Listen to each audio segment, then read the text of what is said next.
There's a moment after humiliation when the world stops moving.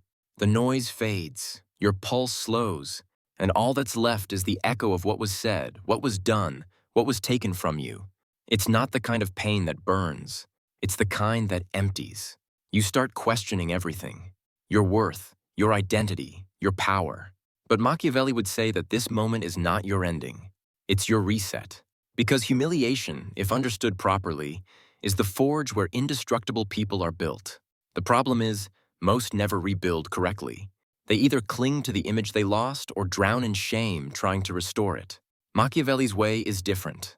He'd rebuild not for approval, but for control.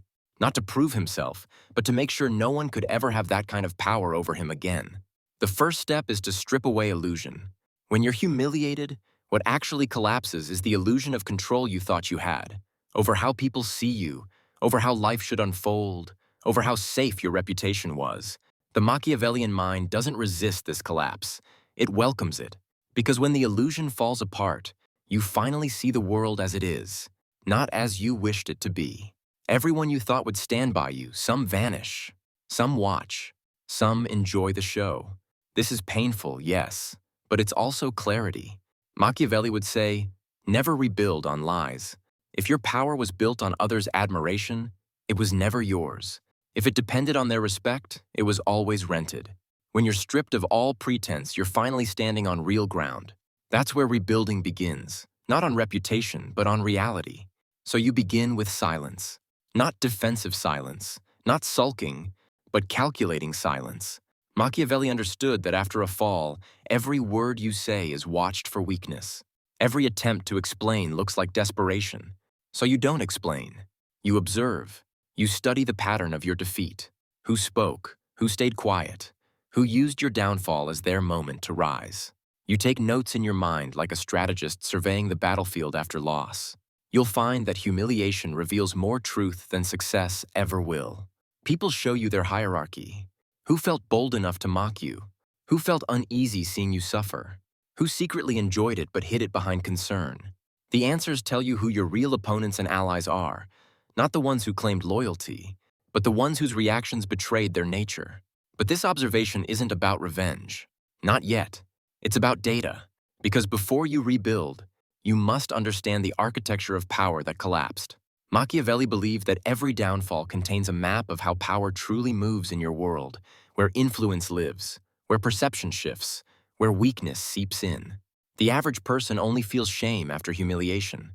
The Machiavellian uses that shame like an X-ray, scanning the cracks in their foundation. They learn. They adapt. They never let it happen the same way again.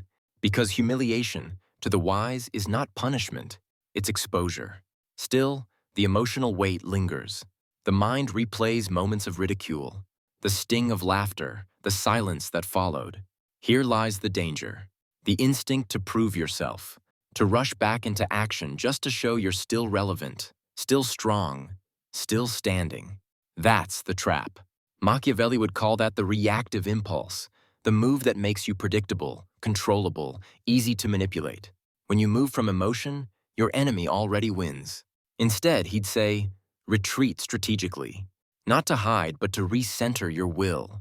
Your next move must be born from control, not chaos. You don't rebuild by proving them wrong. You rebuild by becoming so formidable that they stop existing in your mental universe altogether. The second step, once illusion has been burned away, is to rebuild your image, but not the way people think. Most try to repair their image by restoring what was lost. Approval, social position, status. Machiavelli's method is the opposite. You don't repair the old image, you create a new one, colder, sharper, harder to read. He would say, never appear desperate to regain trust. Become unpredictable instead. Because unpredictability forces people to respect your potential.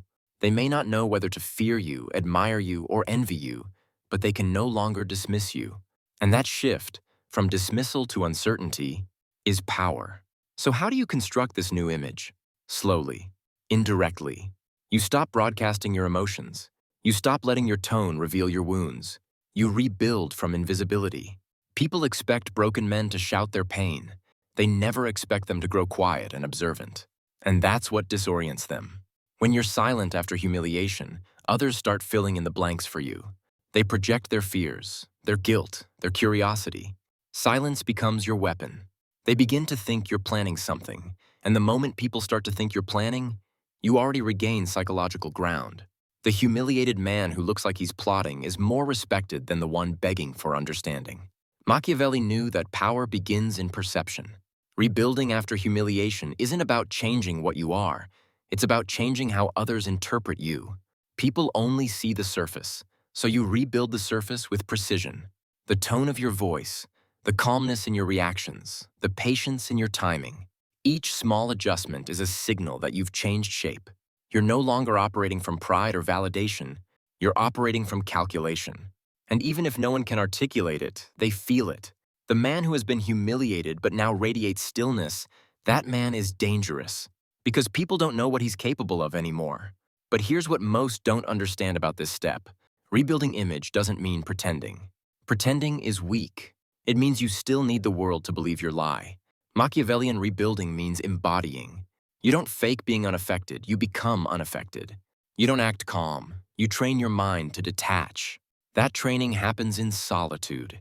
It happens when you resist the urge to defend your name, when you stop checking what others think, when you let the discomfort burn until it no longer hurts. The humiliation becomes fuel, and in silence, it transforms into clarity. You realize you never needed validation. You needed focus. And from that focus comes power, not the kind people give you, but the kind they can't take away. Now you reach the third step, reconstruction through controlled action. Once the illusions are stripped and the new image is forged, the next phase is to move again, but with a rhythm that confuses everyone who thought they had you figured out. Because after humiliation, everyone expects your behavior to follow a pattern. They expect you to chase redemption, to seek validation, to reclaim your old standing. Machiavelli would smile at that. He'd say, let them expect, then do something entirely different. The power in rebuilding isn't just about what you do, it's about when and how you do it. Timing, in this stage, is everything. You see, people's memories of your downfall are like wet cement. They're soft right after the event, easy to shape. But if you wait too long, they harden into a permanent judgment. So you must re-enter the field not immediately, but decisively. Not with a flurry of motion, but with one bold, calculated strike that redefines you. The goal is not to erase your humiliation, it's to overwrite it. Machiavelli would advise, do not fight to prove you've healed. Act to make your downfall irrelevant. When people see that you're not reacting, not defending, not explaining, but simply moving forward with precision and competence, it unnerves them. They start questioning whether you were ever as broken as they thought. And that doubt is your victory. But the key lies in selecting your first move carefully. After humiliation, most people move toward comfort, friends, allies, familiar environments. That's a mistake. It keeps you in the same emotional temperature that broke you. Machiavelli's principle is to shift the terrain. He would suggest changing not only what you do, but where and how you operate. If you were humiliated in one sphere, expand to another. Don't try to fix the ground that betrayed you. Build a fortress on new ground entirely. Your actions should signal evolution, not recovery. Because the more you look like you're recovering, the more people see you as still wounded. You want them to see a new shape, something unfamiliar, something that no longer fits into their memory of your failure. This is where power becomes psychological. If the first step, shedding illusion, was internal, and the second, rebuilding image, was perceptual, then this one is strategic. Every act, every decision, every silence becomes a chess move. People may have taken your fall as a sign of your weakness, but they'll soon realize it was their only window to strike. Once you stabilize, they lose access. The great mistake your enemies make is believing humiliation equals defeat. For Machiavelli, it was the perfect disguise. When everyone assumes you're finished, you become invisible. And invisibility is power. You move freely, quietly, without scrutiny. You plant seeds in the dark while they waste energy celebrating your downfall. By the time they notice, your influence has already resurfaced, but in a form they can't predict or attack. There's also an emotional layer to this stage that's rarely discussed. The desire for vengeance is intoxicating. It whispers that you can only redeem yourself by making others feel what you felt. But that's exactly how you lose again. Because the moment your mission becomes about them, they still own you. Machiavelli would never waste effort chasing emotional satisfaction. He'd turn revenge into leverage. Instead of striking back impulsively, he'd let his success become the punishment. He'd make sure his rise occurred in plain sight, forcing those who laughed to watch silently as the person they dismissed grew beyond their reach. That's not forgiveness. That's domination disguised as indifference. You also need to control your narrative, but not through words, through consistency. People have short memories but long impressions. If you stay silent long enough and act decisively enough, their minds rewrite the story for you. They start saying things like, "He handled it well," or "Maybe it wasn't as bad as we thought." That's the power of time when guided by strategy. You don't fight for your image. You let their uncertainty rebuild it for you. Machiavelli would say that perception, once loosened, can be reshaped like clay, but only if you stay disciplined. Every unnecessary word, every defensive act, hardens that clay into something ugly. So you remain still until the right moment to act, and then you move with such clarity that no one dares to mention your fall again. Here's where most fail. They underestimate the value of small, consistent victories. After humiliation, you want one grand redemption, one dramatic reversal that silences everyone. That's ego, it's not strategy. The Machiavellian rebuilds through quiet precision. Each day, one small move. A project finished flawlessly, a connection rebuilt silently, a new skill sharpened. Nothing loud, nothing showy. Over time, these small victories accumulate into undeniable proof that you've evolved. People will call it a comeback, but you'll know it's not. It's transformation. You didn't return to who you were. You became something unrecognizable to those who once mocked you. There's a calm power in becoming unrecognizable. The world that humiliated you expects your next version to resemble the old one with minor repairs. But when you appear as someone colder, more self-contained, and unaffected, it unsettles them. It makes them wonder what else changed. That curiosity turns into respect and eventually fear. Because people can't control what they don't understand. That's the essence of Machiavellian recovery. To evolve so completely that no one can ever use your past against you again. And then comes the final refinement, the inner one. Because all of this rebuilding, all of this strategy, is meaningless if inside you're still ruled by the memory of humiliation. Machiavelli would warn that external control means nothing if internal chaos still governs your thoughts. So, you learn to view humiliation as part of the natural order of power. Everyone who dares to rise will eventually fall. It's not the fall that defines you, but how quickly you convert pain into insight. The moment you can think about your humiliation without feeling it, you've won. The world may never know the battle you fought, but you will, and that's enough. Because you now hold a kind of strength that can't be humiliated again. What Machiavelli understood better than anyone is that power isn't permanent, it's cyclical. Those who rise must fall, but those who fall with awareness rise differently. They rise without illusion, without dependence, without fragility. They rise with the understanding that humiliation is not the opposite of power, it's the purification of it. Once you've been broken publicly and rebuilt privately, the world can no longer threaten you with shame. You've already seen the worst. You've already survived the fire. And that, Machiavelli would say, makes you untouchable.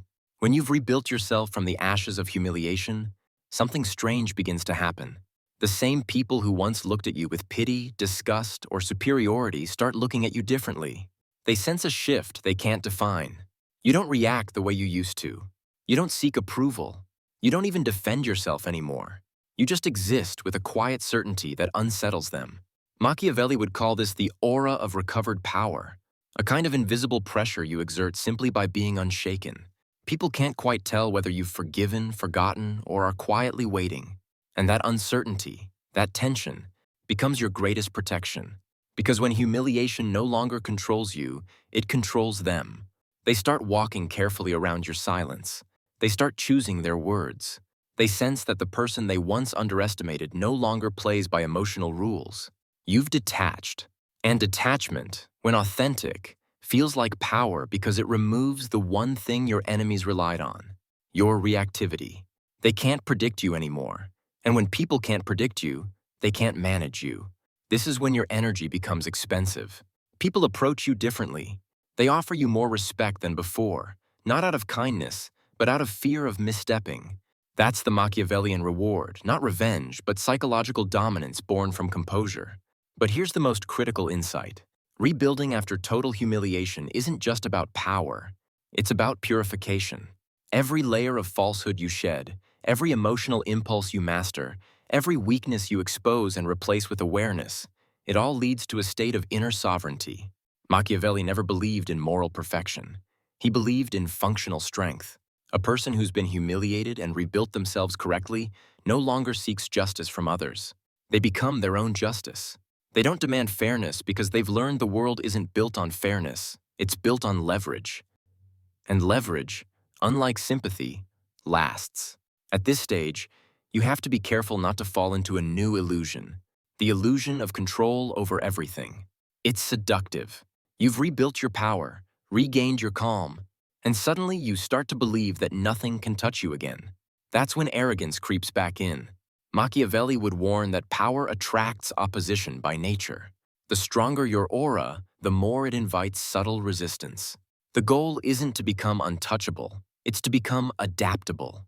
The one who endures humiliation and rises again shouldn't build a fortress. They should build a fortress with doors. Flexible, adjustable, open when needed, impenetrable when threatened. Because absolute walls isolate, and isolation kills influence. That's the evolution of the Machiavellian mind. From control to fluidity. You stop fighting for your image and start shaping it naturally through behavior. You stop fearing humiliation because you've decoded it.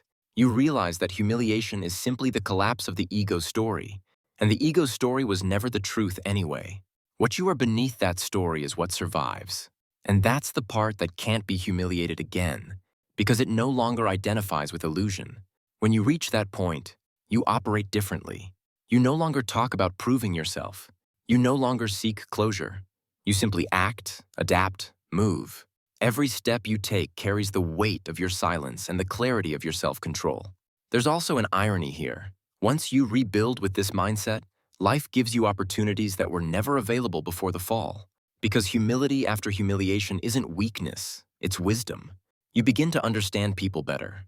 You can sense insecurity in others not because you judge it, but because you've lived it. You can read motives faster, see through manipulation more clearly, and handle betrayal with almost no emotional turbulence. That's not cynicism, it's clarity. Machiavelli would say, "The man who has felt humiliation understands power better than the man who's only ever held it." Because you've seen the underbelly of status, the fragility of perception, the truth behind public opinion. You've seen how quickly the crowd can turn, how loyalty evaporates when it's no longer convenient. Once you've seen that, you can never be naive again. And without naivety, your decisions become almost surgical. But don't mistake detachment for bitterness. Bitterness keeps you anchored to the past. It still lets humiliation define you, just from the opposite angle. Detachment is freedom. You observe without emotional weight. You act without emotional drag. And because of that, your energy feels grounded, magnetic, and unpredictable. The same people who once dismissed you might come seeking your validation now. And the most Machiavellian response isn't rejection or arrogance. It's neutrality. You neither punish nor reward. You simply continue as if nothing happened. That level of restraint doesn't just show control, it radiates it. Eventually, your story of humiliation becomes your greatest strategic weapon. You'll find yourself in rooms where others crumble under embarrassment, and you'll feel nothing. You'll watch people overreact to minor insults while you remain still. You'll navigate politics, betrayal, and chaos without flinching because you've already survived the deepest social death once. You've already rebuilt from zero. And once you've rebuilt from zero, no loss feels fatal anymore. That's the final transformation Machiavelli points toward, not the acquisition of power, but the transcendence of fragility. And this transformation makes you almost paradoxical to others. You can play the game of power, but you're no longer consumed by it. You can win without pride and lose without despair. You can negotiate from calm, fight without hatred, and walk away without resentment. That's what people don't understand. The true Machiavellian doesn't live to dominate others. He lives to master himself so completely that domination becomes a natural byproduct. The humiliation you once feared becomes your armor. The silence you once hated becomes your weapon. And the composure you cultivated becomes your throne. In time, you stop even thinking in terms of humiliation or victory. There's only adaptation. Some will call it coldness, others will call it maturity. But you'll know it's liberation, because you've seen how fragile everything external truly is. The opinions, the applause, the gossip, the betrayal. None of it touches you now. You've rebuilt not as the person you were, but as the person who cannot be broken the same way again. And that's the essence of Machiavelli's 3 steps to rebuilding after total humiliation. Strip illusion, reconstruct perception, and re-enter strategically. It's not a guide to recover your pride, it's a process to transcend it. Once you've done that, no humiliation can destroy you, because you've already learned its hidden truth, that the lowest point a person can reach is often the exact foundation upon which real, lasting power is built.